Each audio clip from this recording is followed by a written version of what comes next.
She was just an architect who took a risk and bought some abandoned land for $2,000. Everyone laughed, tapped their fingers on their temples, and were sure that she was headed for failure. But years later, what she built with her own hands not only amazed everyone around her, but also turned that land into a 10 million fortune. Subscribe and write where you are watching this video from. Evelyn stood in front of the courthouse steps, clutching the folded leaflet that had changed the course of her week. The wind tugged at the corners of the paper as if it were trying to snatch it away, a final test before she could decide whether to follow through. She had come here almost on a whim, though nothing in her life was whimsical anymore. At 35, whimsy was a luxury she had never really been allowed. Bills did not respect whimsy. Landlords and loan officers did not care about creativity. They wanted numbers that balanced neatly on ledgers, not dreams etched in the sleepless hours of an overworked architect's mind. The leaflet announced a municipal auction. Properties long abandoned, foreclosed homes, forgotten industrial plots, the detritus of a city that had outgrown certain parts of itself.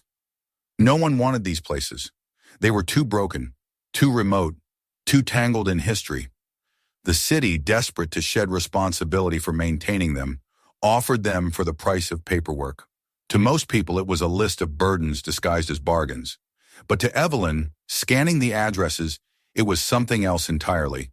It was the faint glimmer of a doorway, cracked open just enough for her to squeeze through. She had grown up with the sound of hammering in her ears, with the smell of sawdust and cement clinging to her clothes. Her father, Marcus, had been a builder all his life. Not a famous one, not even particularly prosperous. But he was a man who could look at an empty plot and imagine walls, a roof, and windows that might catch the morning sun. He used to take her along to small renovation jobs, handing her nails to hold while he fitted beams together, letting her stand on a paint-stained stool and watch the transformation unfold. He would tell her, "Bricks listen to those who respect them, sweetheart. Wood answers only to patience." She had carried those words like a talisman, but Marcus died too early, just as Evelyn entered college. A sudden illness, a medical bill her family could never pay. She buried her father with the feeling that half of her own foundation had been torn away. Still, she pursued architecture with an iron determination, believing she could honor him by drawing into existence what he had once built with his hands. She graduated with honors, entered the field with fire in her chest, and quickly discovered that fire did not matter in a world where boardrooms brimmed with men who smiled politely while dismissing her sketches. Years blurred into each other. Firms exploited her ideas and paid her as though she were an intern. Male colleagues received promotions, bigger projects, recognition in glossy magazines. Evelyn received endless small assignments, renovations of bathrooms, office lobbies, sometimes technical drafting for projects that carried someone else's name at the unveiling. She had grown tired, not of architecture itself, but of the way her hands were used to build other people's visions. Every time she caught her reflection in a glass building she had helped design, she felt both pride and rage. It was hers, yet not hers. She was invisible, and the weight of invisibility pressed harder than any debt. Now she stood here, staring at the list of properties like a gambler studying a deck of cards. Her bank account was laughable. She lived in a one-bedroom apartment above a laundromat, surviving on takeout and instant coffee. But the auction did not demand millions. Some of these lots could be had for less than the price of a used car. One in particular made her stop. 15 acres on the outskirts of the city, hugging the curve of a lake whose name she dimly remembered from childhood field trips. Once upon a time, there had been houses there, small workshops, even a community hall. Then came the economic collapse that had gutted entire neighborhoods. Families left. The structures decayed. By the time Evelyn looked it up on her phone, satellite images showed a patchwork of cracked streets swallowed by weeds, roofs caved in, rust bleeding down from broken gutters. She could almost hear the voices of strangers whispering, "Madness. Only a fool would tie herself to such ruin." But Evelyn saw something else. She saw freedom. She saw a chance to build where no one else wanted to shape without interference. For years she had been told what her lines must look like, what her calculations must prove. Here no one would dictate. Here, the only voice would be her own, echoing through empty halls until the walls answered. The auction room smelled of old wood and nervous sweat. A dozen bidders sat scattered across folding chairs, most of them middle-aged men in suits, scanning their phones between lots. One woman in the corner whispered into a headset, eyes sharp with professional detachment. The auctioneer's voice droned, rising only when bids leapt higher. Evelyn waited. The lots rolled by. A factory shell, a warehouse near the train line, a parcel of farmland cut through with sinkholes. Then the number she had memorized appeared on the screen. Lot 62, 15 acres at Lake Armitage, including remaining structures. Opening bid, $2,000. Silence. The auctioneer repeated himself, irritation creeping into his tone. A man in the back snorted quietly, muttering something about a money pit. Evelyn's heart hammered. Her palms were slick, her throat dry. She raised her hand. 2,000. A pause, then the gavel hovered. No other hands lifted. No one wanted it. Going once, going twice. The gavel struck. Sold. The word rang in her ears like a church bell. She had done it. For the cost of a month's rent, in a few sacrifices she would regret later, she now owned a wasteland. Papers were signed, a check exchanged, and a folder of brittle deeds pressed into her hands. Outside, the late afternoon sun painted the courthouse steps gold. Evelyn stood there, dizzy, staring at the folder. Around her the city bustled, oblivious to the monumental shift in her life. She had just bought the unlikeliest inheritance of all, a forgotten land, a sleeping ruin. Her stomach twisted with both terror and exhilaration. For the first time in years, she felt something resembling her father's voice stirring in her memory. Bricks listen, wood answers. When she returned to her apartment that evening, she could not sleep. She sat by the window with her sketchbook, filling page after page with frantic lines. Ideas burst from her like water breaking through a dam. She imagined rooftops gleaming in morning light, gardens sprouting where weeds now ruled, children's laughter echoing off walls that stood proud again. It was not a blueprint yet. It was not even realistic. But it was hers, unfiltered, untouched by bosses or clients. By dawn, exhaustion carried her to sleep on the couch, pencil still in hand. The folder of deeds rested on the coffee table, a silent promise. Tomorrow she would go and see the land. Tomorrow she would face what ruin looked like in daylight. But tonight she dreamed of foundations being laid, of scaffolding rising like skeletons of hope, of a place waiting for her footsteps. The city woke outside, indifferent to her purchase, to her secret vow. Buses roared, sirens wailed, people hurried to jobs they hated. Evelyn slept on, cradling the faintest chance of escape. She had bought more than acres of forgotten earth. She had bought her last chance to carve her name into something that could not be erased. And as the sun lifted over the horizon, its light fell on a woman who, though she did not yet know it, had just declared war against forces far greater than weeds and crumbling stone.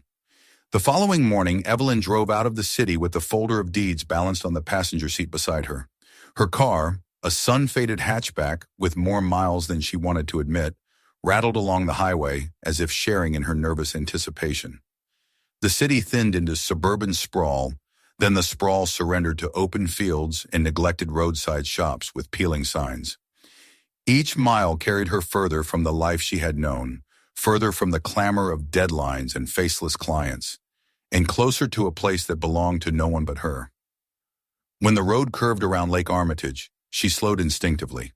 The water shimmered beneath a pale sky, framed by mountains in the distance. It was quieter here, the kind of silence that seemed to press against the windows, demanding attention. She turned onto a cracked asphalt road that the GPS barely recognized, weeds pushing through its broken seams, until at last she reached the boundary of what was now her land. She parked near what must once have been an entrance.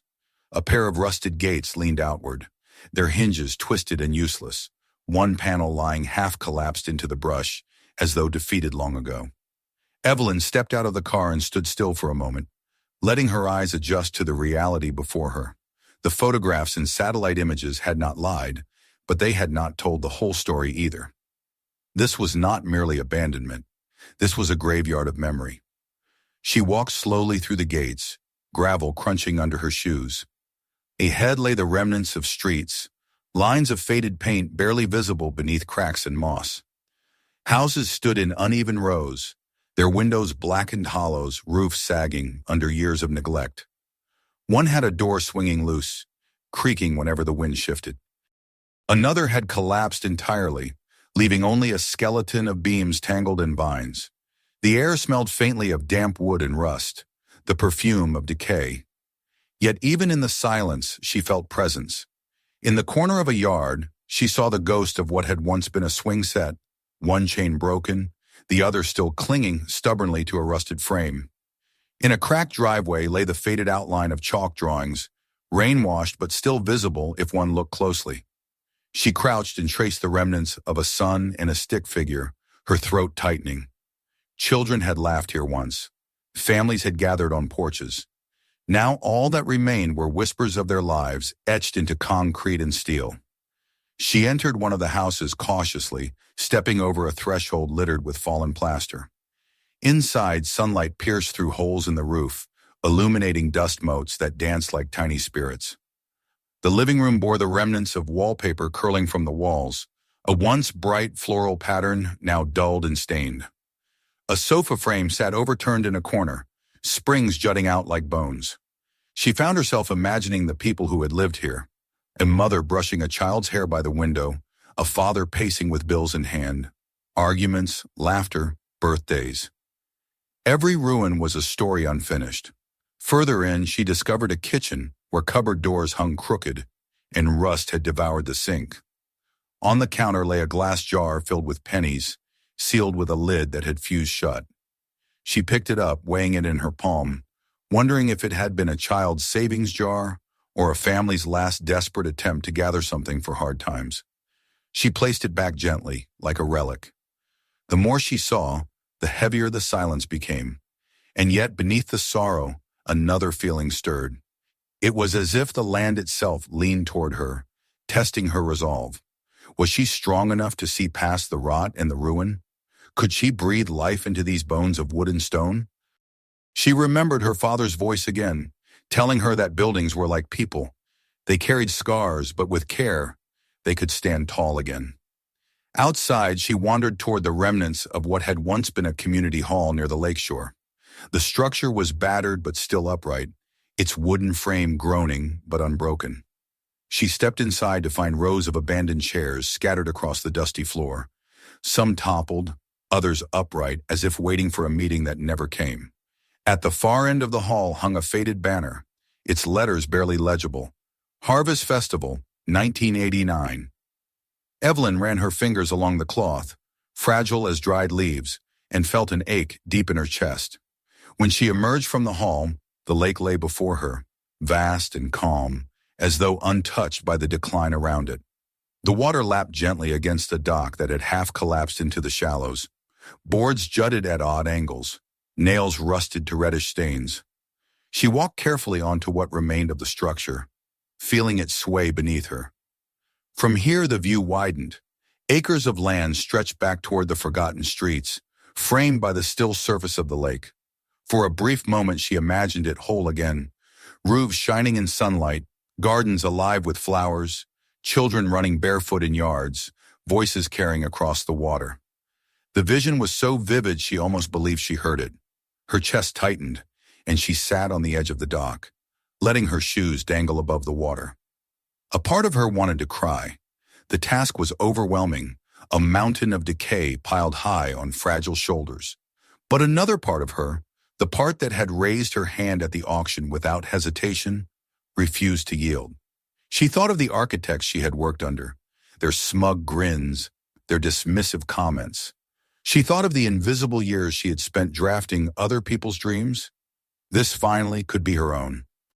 As the sun began to set, painting the lake in amber light, she returned to her car. The air was cooling, the shadows long. She paused once more at the broken gates and looked back. The houses seemed almost to lean forward, their hollow windows watching her departure. She did not feel fear.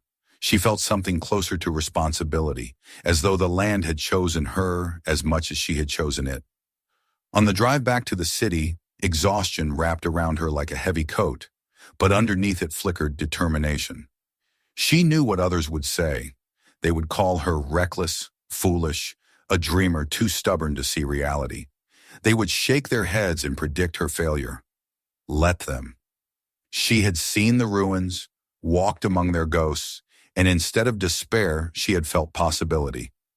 That night in her apartment, she spread her sketchbook across the kitchen table.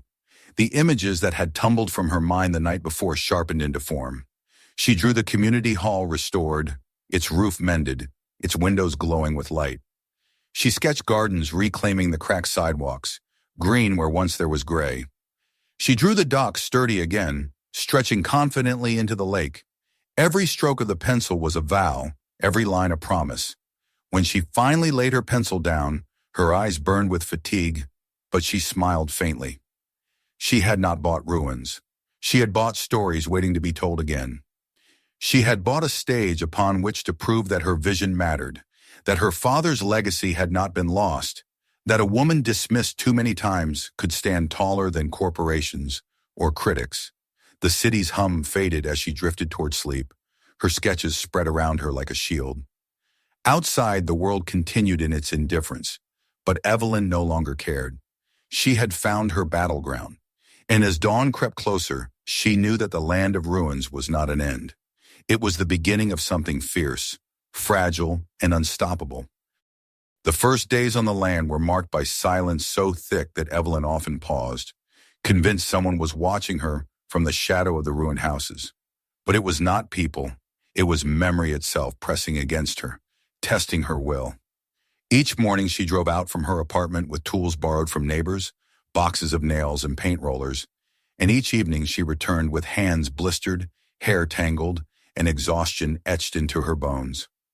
It would have been easy to feel defeated, but instead there was a strange exhilaration in the ache of her muscles, a sense that every cut and bruise was an offering to the earth she had claimed. She began with the smallest of tasks, the ones no one else would notice. She swept away broken glass from the cracked pavement, pulled weeds from doorways, and gathered piles of rotting wood that had once been fences. She carried buckets of trash to her car and drove them to the city dump, where the workers smirked as though they knew she would be back tomorrow with another load. They did not ask questions. They had seen people try and fail before. But Evelyn did not see failure when she looked at the piles of refuse. She saw the clearing of space, the slow uncovering of foundations. When she chose one house as her own, she did so not because it was less broken than the others, but because it sat on a rise overlooking the lake. The roof had partially caved in, and vines curled through the shattered windows like green veins. But the frame was sturdy, and she sensed it wanted to stand again. She patched holes with plywood, hammered boards across gaps, and dragged in a mattress from her apartment so she could sleep there, instead of making the long drive each night. Her first night alone in that house, she lay awake listening to the groans of old wood settling, the distant call of night birds, and the ripple of water against the shore. It was not comfort, but it was hers. Her days became a rhythm of labor. In the mornings, she cleared debris, stacking broken bricks in neat piles as if they were soldiers awaiting orders. By afternoon, she hauled buckets of water from the lake to scrub mildew from walls. At night, she unrolled blueprints on the rickety table she had salvaged, sketching how each building might look when reborn. She no longer thought of the property as ruins. She thought of it as a draft unfinished lines waiting for her pen. News of her work began to ripple back into the city. Former colleagues, hearing whispers of what she had bought, laughed openly in coffee shops. Some told each other it was a pity, a talented woman wasting herself on rubble. A few made bets about how many weeks it would take before she gave up and sold the land at a loss. None of them visited. None of them saw the way her hands carved life back into walls long forgotten. But Evelyn did not need their validation. Every beam she reinforced was a statement. Every nail driven into rotten wood was defiance against those who had never believed in her. The locals living near the lake watched from a distance. Old fishermen passing by in their trucks slowed to stare, shaking their heads. One woman in a nearby cottage muttered that Evelyn must be crazy to live alone among the ruins. But Evelyn greeted them with nods and calm determination, as though their skepticism were merely weather to be endured. Slowly, imperceptibly, their eyes softened. They saw her returning each morning, shoulders straight, carrying lumber on her back like a soldier marching to war. The turning point came one evening when she finished repairing the chimney of her chosen house. As the sun sank low, she built a small fire in the hearth and stood back, holding her breath. Smoke rose steadily into the dusk, curling above the broken rooftops, a thin gray banner declaring that life had returned. The sight moved her to tears. It was not grandeur, not the sleek lines of a skyscraper, or the polished perfection of a corporate project. It was a fire in a ruined house, but it was her victory, a whisper of warmth in a place that had known only silence. From that night on, she lived fully on the property.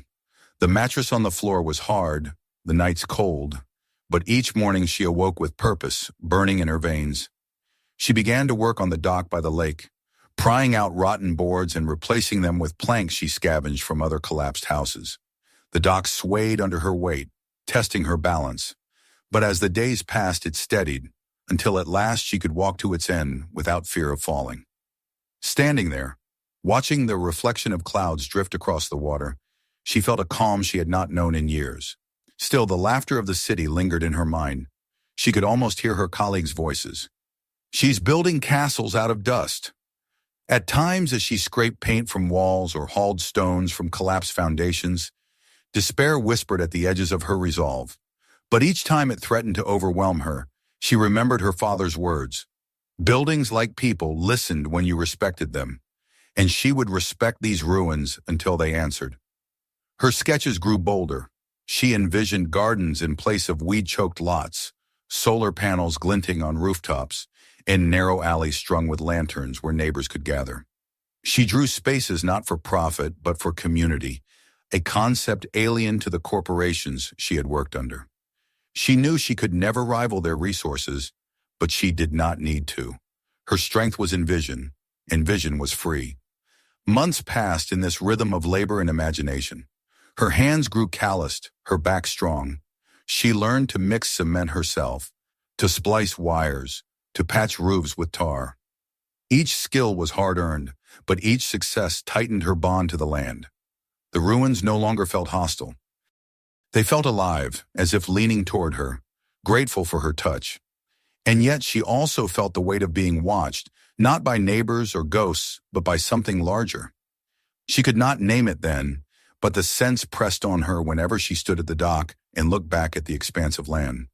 It was as if forces beyond her sight were already taking notice, measuring her progress and preparing to intervene. On one particularly bright morning, as she painted the boards of her front door a fresh coat of blue, a fisherman stopped his truck and leaned out the window. "You really think you can bring that place back?" he asked, half curious, half mocking. Evelyn did not look away from her brush. "I don't think," she answered simply. "I know." The man shook his head, chuckled, and drove off. But later that night, she noticed a bag of fresh nails and a bundle of wood left quietly by the gate. Someone, at least, had begun to believe. Evelyn's laughter echoed across the ruins for the first time in years when she discovered the gift. It was a sound that startled even her. She realized then that she had crossed an invisible threshold. She was no longer a woman cleaning rubble. She was a builder, shaping a sanctuary from bones and dust. The beginning of renewal was fragile, yes, but it was undeniable. Light glowed from her windows, smoke curled from her chimney, and the faint rhythm of hammering carried through the air. The land of ruins had shifted. It was no longer a graveyard. It was a place awakening, one heartbeat at a time, under the steady hands of the woman who refused to let it die. And as Evelyn lay down that night on her rough mattress, the smell of fresh paint still in her hair, she understood that the ruins were no longer testing her. They were waiting for her to face the true test, the one that would come not from decay, but from those who feared what she might build if left unchecked. By the end of her first year on the land, Evelyn had learned the rhythm of solitude. The days passed in the cadence of hammering, sweeping, painting, and sketching, and the nights were filled with the sounds of the lake breathing against the shore. The ruins no longer terrified her. They had become familiar, even affectionate. When she walked through the streets she had cleared, when she passed walls that now stood straight under her care, she felt like the keeper of a fragile secret. the guardian of a place reborn. Her own body bore the evidence of transformation, her shoulders stronger, her palms roughened, her movements certain. But success, even quiet success, carries a scent that power can smell from miles away. Evelyn began to notice small changes that hinted she was no longer alone in her endeavor. Cars she didn't recognize sometimes slowed as they passed the crumbling gates. Strangers appeared on the lake's edge, standing too long and staring at her dock before disappearing into the trees. At first she dismissed these incidents as curiosity, the natural consequence of someone daring to live where others had given up. Yet a tension began to coil within her, an instinct sharpened by years of being underestimated and dismissed. She knew when she was being watched, and she was being watched now. It was a bright morning when the first formal intrusion arrived. Evelyn was patching the roof of one of the houses she hoped to restore as a workshop when a gleaming black sedan pulled up outside the gates. Its polish looked obscene against the rusted metal, like a raven perched among bones. A man in a tailored suit stepped out, his shoes gleaming, his smile tight and practiced. He introduced himself as representing Orion Development, a corporation she had heard of in passing, but never expected to meet face to face. He praised her efforts, called her vision admirable, and then, with the smoothness of someone who had rehearsed the moment, produced an offer. Orion wanted her land. They were willing to pay several $1 million to relieve her of the burden of restoration. He spoke of progress, of economic growth, of what the lakefront could become if only it were unified under Orion's control. Evelyn listened in silence, hands on her hips, the sun glinting off the sweat on her brow.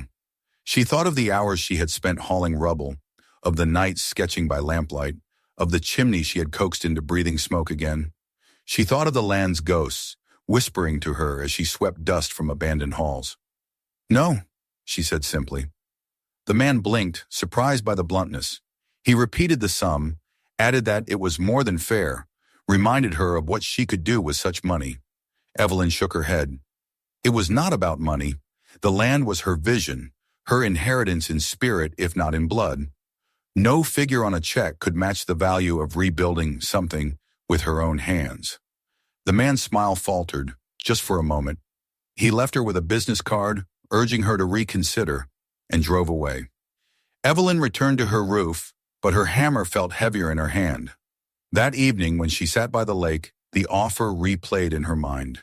She knew what corporations like Orion were capable of. She had seen their gleaming towers downtown, monuments to profit raised on the rubble of neighborhoods like hers. Their interest in her land was not a compliment, it was a threat. The threat materialized slowly at first. A week later, 2 officials arrived with clipboards, citing potential code violations on her property. They examined her chicken coop, her dock, her gardens. They claimed her structures were unsafe, her runoff management inadequate, her renovations unpermitted. Evelyn, who had meticulously documented every improvement, pushed back, but the citations still landed on her table like unwelcome guests. Soon after, letters began to arrive in the mail, warnings, notices of inspection, vague but ominous references to compliance. She began to realize that Orion's polite offer had been only the first move in a game she had not agreed to play. The corporation was not asking her to sell. They were pushing her to surrender. At night, she noticed shadows moving at the edge of her land. Once she heard footsteps near the community hall, and when she rushed out with a flashlight, she found stakes driven into the ground as if someone had been measuring. Another time, she discovered the latch on her chicken coop undone, the birds scattering wildly into the dark. These were not accidents. They were warnings. Evelyn responded the only way she knew how. She bought a set of cameras, mounted them around her property, and began keeping a journal. Every car that slowed at her gate, every letter she received, every conversation with inspectors, she documented carefully. If Orion wanted to fight through bureaucracy and intimidation, she would meet them with evidence. She had no illusions that she could match their wealth or their lawyers, but she could hold truth like a weapon, and she would not let it be taken from her. Her neighbors began to notice as well. The fishermen who had once mocked her pulled up one afternoon to tell her that men in Orion-branded jackets had been asking questions about her, pressing locals for gossip. Another resident, a retired teacher who lived down the road, admitted that she had been approached about selling her own property and warned to stay clear of Evelyn's project. It was becoming clear. Orion Development wanted not just her land, but control of the entire lakeshore. She was the only obstacle. The realization brought with it both fear and clarity. Evelyn knew she was one woman with a hammer and a vision, standing against an empire of money and power. But she also knew that she had already survived worse. The years of invisibility, the dismissals, the belittling comments. She had learned how to exist in a world designed to ignore her. And now she would learn how to resist one that sought to erase her. The harassment escalated. Inspectors returned more frequently, their accusations increasingly absurd. They cited her for grass growing too tall, for paint colors that did not conform to community standards, even though there was no community association governing her land. The absurdity would have been laughable if it were not so relentless. Evelyn grew tired, but each notice she added to her growing file felt like a stone added to the foundation of her defense. Late one night, while reviewing her sketches, she caught sight of her reflection in the window. Her face was thinner, her eyes sharper, her skin lined by fatigue and sun. She barely recognized herself, yet in the set of her jaw she saw her father. Marcus had fought his battles with nails and beams, carving homes for people who had none. She would fight hers with the same stubbornness, only her enemy was larger, hidden behind glass towers and legal jargon. By autumn, Orion had made it clear that they were not going to vanish. Trucks idled outside her gates, men in uniforms patrolled nearby roads, and the air carried the thick scent of menace. Evelyn no longer felt entirely safe, but safety was never what she had sought. She had come here to build something true, and truth demanded sacrifice. One evening, as the sun fell behind the mountains and painted the lake in fire, Evelyn stood at the edge of her dock and breathed deeply. She felt the weight of the battle pressing against her, a storm gathering in silence. She knew the ruins had given her their trust, and she would not betray it. The time of quiet rebuilding was over. Now the land was awake, and so were its enemies. She would face them in the shadows or in the light, whatever came first. And as the first stars pierced the twilight, Evelyn whispered into the wind, promising that she would not yield, not to Orion, not to inspectors, not to fear. The ruins had chosen her, and she had chosen to fight. The weeks that followed were marked by an unrelenting rhythm of confrontation. Evelyn had always thought of herself as someone who fought with blueprints and beams, someone who carved resistance out of patience and sweat. Now she discovered that the war had shifted into paperwork, surveillance, and intimidation, and she had no choice but to adapt. The corporation's pressure, which had once been subtle, became suffocating, creeping into every corner of her life. But the more it pressed, the more she felt her own resolve sharpen. She would not sell. She would not abandon the land she had claimed with her own hands. Each morning she woke before dawn, as though the rising sun demanded her allegiance. She checked her cameras first, scrolling through the night's footage to see if anyone had trespassed, if any shadows had crossed her fences. More often than not, there was something. Headlights sweeping too close to her property, figures moving quickly at the edge of her fields. The glint of surveying equipment catching moonlight. She archived every video, marked it with dates and times, and stored copies on external drives. Her growing archive became a fortress of proof. She knew that if Orion's game was to break her with fabricated violations, she would counter it with truth recorded frame by frame. The citations arrived with mechanical regularity. Some mornings she found envelopes stuffed into her gate. Others she discovered nailed to doors she had just repaired. The accusations were always trivial, but written in a language designed to sound menacing. Unpermitted structural modifications, one letter claimed, referring to the simple wooden beams she had reinforced in the community hall. Another cited her for environmental hazards after a rainstorm had flooded the path she was already repairing. Each one was added to the thickening binder she kept on her kitchen table, a binder that grew so heavy she sometimes lifted it like a weight, reminding herself of the battle she was preparing to wage. She was not entirely alone. The fishermen who had once doubted her left supplies more openly, now planks, stacked against her gate, a coil of rope, a jar of nails. He never said a word, but each offering was a gesture of quiet solidarity. The retired teacher down the road stopped by one afternoon with a thermos of tea, sitting on Evelyn's porch while confessing in a trembling voice that Orion had approached her too. They had tried to buy her cottage, had even suggested it was unsafe to live so close to Evelyn's project. "They want all of it," the woman whispered, eyes clouded with fear, "and they'll do whatever they must to get it." Evelyn listened carefully, then promised in words she meant with all her being that she would not let them succeed. The teacher's hand lingered on hers, fragile and trembling, before she left. Evelyn knew then that she was not only fighting for herself, she was fighting for those who could not afford lawyers, for those who did not have cameras, for those who wanted to live quietly without being bulldozed by progress measured in profit. Her resistance became strategy. She filed complaints of her own, forcing local offices to acknowledge her evidence of trespass and harassment. Most of the officials shuffled papers and gave her empty smiles, but her persistence meant they could not ignore her entirely. Each visit she made to City Hall, she carried her binder and laid it on the counter with a heavy thud, daring clerks to pretend it did not exist. They tried to overwhelm her with jargon, but Evelyn had learned long ago to read the fine print, to measure lines with precision. Architecture had trained her well for bureaucracy. Meanwhile, the work on the land did not stop. Every nail driven into place, every wall repainted, every garden planted was an act of defiance. She knew Orion's strategy relied on exhausting her, but she refused to let them claim her spirit. When her body ached, when her palms bled from splinters, she remembered the laughter that might one day return to these streets. She imagined children drawing chalk suns on the pavement again. Imagined neighbors sharing food on porches. Imagined life restored. These visions were her fuel, brighter than any threat Orion could conjure. But the harassment deepened in cruelty.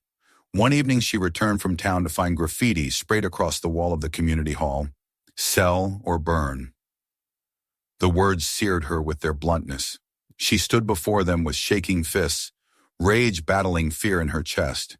She documented the vandalism with photographs, filed another report, and then painted over the words herself. With every stroke of white paint, she thought of her father, who had once told her that you could not allow rot to fester. You had to strip it away, cover it, make it new. There were nights she could not sleep, nights when every creak of the old house made her wonder if someone was outside waiting to strike. In those hours she sat at her table, sketching not buildings but walls, fortifications, plans for how she would protect herself if Orion escalated further. Yet even in the worst of her anxiety, she found strength in the weight of her evidence, in the knowledge that truth was being recorded. She might be one woman, but she was a woman with eyes open and pen steady. Slowly, locals began to drift closer, curiosity softening into admiration. A man who ran a small repair shop offered to sharpen her tools. A teenager from town shyly asked if he could help clear brush for extra money, and when Evelyn paid him more than he expected, he returned with his friends. Soon the sound of laughter mingled with hammering as they hauled branches and stacked wood. Evelyn did not call them workers. She called them allies. Word spread. Some mocked her louder, saying she was gathering strays to defend her fantasy. Others began to believe. People drove out on weekends just to walk the paths she had cleared, to stand on the dock she had rebuilt, to see with their own eyes that one woman's hands could indeed bring back what corporations had abandoned. Orion noticed too. Their representatives grew harsher, their letters colder, their visits more frequent. Evelyn no longer felt intimidated by their polished shoes and sharp suits. When they came with threats, she answered with binders. When they spoke of progress, she gestured to the growing gardens, to the children of neighbors laughing as they carried buckets of paint. Progress was not malls and glass towers. Progress was life returning to a place long forgotten. As autumn bled into winter, Evelyn's body grew weary, but her spirit hardened into steel. She knew the fight was far from over. Orion would not accept defeat easily, but she also knew something had shifted irrevocably. The land was no longer just hers. It belonged to those who saw in it a future worth defending. One bitterly cold evening, as frost rimed the lake and stars scattered like diamonds across the sky, Evelyn stood on the dock and looked back at the faint lights glowing in the houses she had restored. Her breath curled white in the air, her binder heavy under her arm. She whispered to herself that resistance was no longer a burden, but a calling. She had been invisible once, dismissed and ignored. Never again. In the silence of the night, she felt the ruins humming with life, as though they too had chosen to resist. And Evelyn, with fists clenched against the cold, vowed she would fight as long as breath remained in her. The battle was only beginning, and she was ready to face whatever shadows came next. The winter dragged on with the slow cruelty of a season that seemed determined to test her endurance. Frost crept across the ruined windows at dawn, and the lake froze along its edges, whispering with the brittle sound of ice shifting under the pressure of expanding water. Evelyn woke each morning wrapped in layers of blankets, her breath visible in the cold air of the half-repaired house. Yet despite the discomfort, she never considered leaving. If anything, the hardships deepened her resolve. Each day she woke was another day she had survived, another day Orion had failed to push her away. The binder of evidence grew thicker, and with it her sense of inevitability. She knew they were building towards something. The storm could not remain hidden forever. That storm arrived on an evening when the thaw had just begun, when patches of earth reappeared in muddy streaks among the snow. Evelyn was repairing the door of the community hall, tightening hinges that had loosened over decades of neglect, when she noticed cars pulling into the lot across the road. Not one or two, but dozens, sleek vehicles and ordinary sedans alike. People emerged dressed in coats and scarves, their chatter filling the air with nervous energy. At first she thought they had come by mistake, but then she saw the banner strung across the community center Orion had erected near the far end of the lake. Lakeshore Futures, a community discussion. Her stomach tightened. This was it, the moment she had been bracing for. Orion had decided to bring the fight into the open, to drag her before her neighbors, to paint her as an obstacle to progress. She had expected something like this, though not so sudden. Wiping dust from her hands, she locked up the hall, returned to her house, and gathered her binder. It was heavy, its spine creaking as she stuffed into it the latest photographs and reports. She slipped her father's old hammer into her satchel as well, not as a weapon, but as a reminder of who she was and why she fought. Then, squaring her shoulders, she walked toward the glow of light spilling from the community center windows. Inside, the air was warm and thick with perfume, coffee, and the faint tang of polished wood. Dozens of residents sat in folding chairs arranged before a stage where a projector cast images across a screen. Evelyn slipped quietly into the back, clutching her binder to her chest, and let her eyes adjust. At the podium stood a woman in a tailored suit, hair immaculate, her voice rich with rehearsed confidence. Evelyn recognized her from the glossy pamphlets that had begun appearing in local mailboxes. Margaret Holt, Regional Director of Orion Development. Margaret spoke with ease, weaving words like silk. She described Orion's vision of a rejuvenated lakeshore. Modern housing, retail spaces, recreational facilities, parks landscaped to perfection. The screen behind her flashed images of shining condos, manicured lawns, smiling families strolling by the water. The audience murmured approvingly, then the presentation shifted. New photographs appeared, this time of Evelyn's property. The images had been chosen carefully, the half-collapsed barn she had not yet restored, the chicken coop muddy after a storm, the cracked pavement still awaiting repair. Margaret's voice softened with feigned regret. "Of course," she said, "we cannot ignore the challenges our community faces. Not all of our neighbors share our vision. Some, unfortunately, continue to resist the kind of progress that benefits everyone." She let the words hang, allowing the images to do their work. Heads turned and Evelyn felt eyes on her, even though she remained in the shadows at the back. Margaret pressed harder, her tone hardening. She spoke of declining property values, of safety concerns, of the supposed hazards created by Evelyn's work. Each accusation dripped with authority, crafted to sound irrefutable. The audience began to murmur again, this time with unease. Evelyn's heart pounded, but instead of shrinking under their scrutiny, she felt something ignite inside her. This was the unmasking she had been waiting for. Orion had stepped into the light, and she would meet them there. When Margaret concluded with a triumphant smile, promising that Orion would resolve these issues swiftly, Evelyn rose. The scrape of her chair against the floor echoed like thunder in the hall. Every head turned as she walked forward, her boots striking the polished wood, the binder heavy in her hands. She mounted the stage before anyone could stop her and placed the binder on the podium beside Margaret's immaculate papers. "My name is Evelyn Carter," she said, her voice steady, though her heart raced, "and I think there are things this community deserves to know." Margaret tried to protest, but Evelyn opened the binder with a decisive snap. She pulled out photographs first, the grainy night vision images of trespassers on her land, the shots of stakes driven into her soil, the lock on her coop picked open. She laid them before the audience, then produced letters, dozens of them, stacked thick with citations and warnings, all issued after she had refused Orion's initial offer to buy her land. Murmurs rippled through the crowd. She moved next to the maps-old survey documents she had retrieved from county records, proving that her property was independent of any association and carried rights Orion had never acknowledged. Then finally she pulled out the most damning evidence, a leaked memorandum she had received anonymously, detailing Orion's plan to acquire the entire lakeshore by pressuring holdouts with fines and legal harassment until they were forced to sell. The words were clear, the signatures unmistakable. Gasps filled the room. Margaret's composure faltered, her face tightening as she reached for the papers. But Evelyn held them high for all to see. "They want you to believe I am the problem," she said, her voice gaining strength. "But the truth is that I am only the beginning. They will come for each of you, one by one, until this lake belongs not to the people who have lived here for generations, but to a corporation that sees only profit. They do not care about community. They care about control."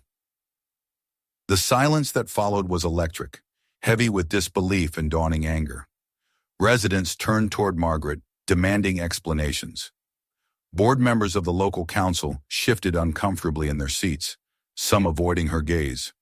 Margaret attempted to recover, insisting the documents were fabricated, that Evelyn was a disruptive force, that progress required sacrifice. But her voice no longer carried the same power. The mask had slipped, and behind the polished smile, the audience glimpsed the predator that had lurked in the shadows. Evelyn felt her pulse steady as she gathered the papers back into her binder. She had not only defended herself, she had struck a blow against Orion's narrative. For the first time, she was not simply the woman restoring ruins. She was the woman who had exposed the truth. The meeting dissolved into chaos. Some residents shouted for Margaret's resignation. Others demanded a halt to Orion's plans until an investigation could be conducted. Margaret left the stage quickly, her composure shattered, flanked by aides whispering frantically. Evelyn remained a moment longer, looking out over the faces of her neighbors. Many still regarded her with uncertainty, but others nodded, their eyes meeting hers with newfound respect. When she stepped outside, the night air was sharp and cold, but it filled her lungs like victory. She had unmasked them. For months, Orion had hidden behind letters, inspections, and polished speeches. Now their intent lay bare before the very people they sought to manipulate. The battle was far from over. She knew retaliation would come, swift and merciless, but for the first time the tide had shifted. As she walked back toward her house, the stars overhead gleaming with quiet approval, Evelyn tightened her grip on the binder. She thought of her father, of his steady hands guiding hers across a wooden beam, of his belief that every scarred structure could be made whole again. Tonight she had taken that belief beyond timber and stone. She had applied it to a community fractured by deception. She had reminded them that what was broken could be rebuilt, but only if people dared to resist the forces that sought to claim what was not theirs. The ruins would stand. She would see to it. And Orion, stripped of its mask, would discover that beneath her quiet determination lay a strength as unyielding as the foundations they had once thought too broken to matter. The morning after the meeting dawned gray and unsettled, clouds drifting low across the mountains like heavy curtains that refused to lift. Evelyn rose before the first light reached her windows, her binder open on the kitchen table. The evidence spread before her like pieces of a battlefield map. She had not slept much, but exhaustion did not matter. Something had shifted in the air the night before. something she had long prayed for without daring to hope. For months, Orion Development had painted her as a nuisance, an eccentric woman lost in the fantasy of her ruins. But now the truth had spilled into the open, and the whispers were no longer about her eccentricity. They were about Orion's greed. She stepped outside, the frost crunching beneath her boots, and breathed the sharp air. Across the lake, she could see the community center where the meeting had taken place. Its lights were still on, though the night was long over, and she imagined Margaret Holt pacing inside, speaking urgently into phones, her flawless poise cracking beneath the weight of exposure.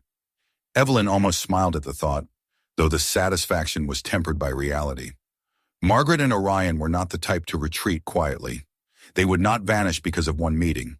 They would fight, perhaps harder than ever, desperate to reclaim what they had lost. But Evelyn no longer felt like a cornered woman. She felt like someone who had pulled a mask away and revealed the face of a predator. And once the truth is seen, it cannot easily be unseen. In the days that followed, the tide began to turn. Neighbors who had once avoided her now came to her gate, hesitant at first but gradually with more confidence. A retired couple thanked her for speaking the truth and admitted they had feared Orion's offers would soon knock on their door. A young mother brought her children to walk the paths Evelyn had cleared, their laughter ringing out like the first hint of spring. Even the fishermen who had once dismissed her project came by to tell her that the men in suits had stopped asking questions around town. "Looks like they've got their own questions to answer now," he said with a grin, leaving her with a bucket of freshly caught fish as though it were a peace offering. Yet retaliation came, just as she expected. Orion's lawyers filed motions accusing her of fraud, of falsifying evidence, of slandering a reputable corporation. Inspectors returned again, their clipboards loaded with new accusations. But something fundamental had changed. Where once Evelyn faced them alone, now reporters stood beside her, cameras clicking, recording every exchange. Where once her neighbors turned their backs, now some followed her to City Hall, adding their signatures to petitions, demanding that investigations be opened into Orion's practices. The story had escaped Orion's control. What had been a private battle between a corporation and a woman had become a public scandal, and in that scandal, Evelyn found her strength multiplied. She worked as she always had, her days filled with labor on the land, but now each swing of the hammer felt heavier with meaning. She repaired another roof, rebuilt another wall, cleared another street, and as she worked, she noticed that she was no longer alone in her labor. The teenagers who had once come for small pay returned even without asking for money, hauling lumber and painting fences simply to be part of something larger than themselves. The retired teacher brought books and opened a small corner of the community hall as a reading room. Slowly, the ruins were filling not just with Evelyn's vision, but with the collective spirit of those who wanted to see life restored. Orion faltered. First one executive resigned, then another. Investigative reporters uncovered patterns in other towns, places where Orion had used the same tactics: harassment, false citations, intimidation to seize land at a fraction of its worth. Lawsuits multiplied. Margaret Holt vanished from public view, her name whispered in the stories of corruption, and though Evelyn remained wary, waiting always for the next blow, she began to realize that the giant she had feared was bleeding from wounds it could not hide. Spring arrived soft at first, then sudden in its abundance. The lake thawed fully, glittering in sunlight, and the trees around the ruins burst into green. Evelyn walked the streets she had cleared, watching neighbors plant flowers outside houses that had stood empty for decades. Laughter returned, real laughter, carried on the breeze. The community hall, once filled with dust and silence, now rang with voices, with music played on old instruments rescued from closets, with children's shouts echoing against its rafters. Evelyn would stand sometimes in the doorway, leaning against the frame, and allow herself to marvel at it. The vision she had sketched in the solitude of her apartment had taken root in reality. Her victories were not just physical, though. Legal rulings began to side with her, acknowledging her rights to the property, dismissing Orion's fabricated claims. Investigations expanded into the corporation's finances, uncovering conflicts of interest and bribes. By summer, Orion Development announced it was suspending all operations in the region, its name tarnished, its ambitions scattered. The news reached Evelyn on a morning when she was repairing the dock, her hands raw from sandpaper. She set down her tools and simply sat for a long time, staring out at the lake, feeling the weight of the journey press against her chest. She thought of the months of fear, the sleepless nights, the moments when she had doubted herself. And then she thought of her father, of his voice telling her to respect wood, to trust patience. She closed her eyes and whispered a thank you into the breeze. But the greatest victory was not the downfall of Orion. It was the transformation of the land itself. The ruins were no longer ruins. They were homes, gardens, gathering places. The once empty streets were alive with footsteps, with children's drawings chalked onto pavement, with lanterns strung across alleys that glowed warm against the night. The community was not polished or perfect. It was patched together, scarred, weathered, but it was alive and it was theirs. Evelyn saw her neighbors claim ownership not in deeds and titles but in care, in laughter, in the way they spoke of our hall and our dock. One evening, long after the last hammer had fallen silent, Evelyn stood at the edge of the dock and looked back. The houses glowed with lamplight, reflections shimmering across the water. Music drifted faintly from the hall, mingling with the chorus of frogs along the shore. She felt tears sting her eyes, not of sorrow but of fulfillment. She had fought not just for herself but for something greater, and though the battle had nearly broken her, the result was worth every bruise, every sleepless night, every moment of doubt. She knew the fight was not over in the larger sense. There would always be corporations like Orion, always forces that saw land and people as obstacles to profit. But she had carved out a victory here, and in that victory she had proven something vital. That one voice, one woman, could resist, could expose, could rebuild. That legacy mattered more than any building she had ever designed for someone else. It was not steel and glass raised for strangers, but foundations laid for a community, for memory, for the future. As the stars began to scatter across the sky, Evelyn sat on the edge of the dock, her feet dangling just above the water, and allowed herself a long breath of peace. She thought of her father again, of the way he had taught her that wood answered to patience. She smiled softly, realizing that he had been right all along. The land had listened, the ruins had answered.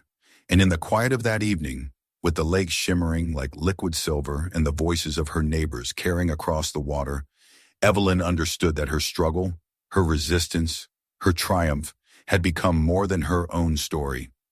It had become a story for all women who had been told they were less, for all dreamers dismissed as foolish, for all fighters underestimated by those who believed power was measured only in money. She had proven them wrong. She had built something that would last. The ruins were no more. What stood now was legacy, and Evelyn, weary and unyielding, carried it in her heart with a pride that no corporation could ever erase. If this story kept you on the edge of your seat, make sure to hit that subscribe button so you don't miss the next unbelievable twist. We've got even more shocking true stories waiting for you. You watch the next video right now and see what happens when ordinary people face impossible odds. And don't keep this one to yourself, share it with your friends and let them discover the truth behind the headlines.